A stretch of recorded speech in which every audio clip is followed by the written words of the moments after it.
ഈ ബ്രെഡും ജാമും കഴിക്കാൻ കുട്ടികൾക്കൊക്കെ ഭയങ്കര ഇഷ്ടമായിരിക്കും അല്ലേ. ജാമാണെങ്കിൽ നമുക്ക് പുറത്തുനിന്ന് എന്താ പറയുക വിശ്വസിച്ച് വാങ്ങാനും മടിയായിരിക്കും അല്ലേ.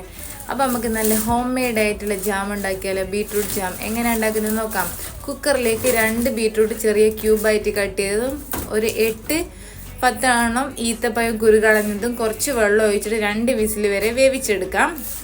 എന്നിട്ട് അത് നല്ലോണം സ്മൂത്താക്കിയിട്ട് ഒന്ന് അരച്ചെടുക്കാൻ വേണം കേട്ടോ. വേറൊരു പാത്രം വെച്ചിട്ട് അതിലേക്ക് 1/2 കപ്പ് ഇല്ല, അതിൽ നല്ല കുറച്ച് പഞ്ചസാരയാണ് ഞാനിപ്പോൾ എടുത്തത്. അതിലേക്ക് 1/2 കപ്പ് വെള്ളം ഒഴിച്ച് കൊടുത്തിട്ട് ഒന്ന് തിളപ്പിച്ചെടുക്കുക. ഇതിപ്പോൾ നോർമൽ മധുരമായിരിക്കും കേട്ടോ ഉണ്ടാകുക.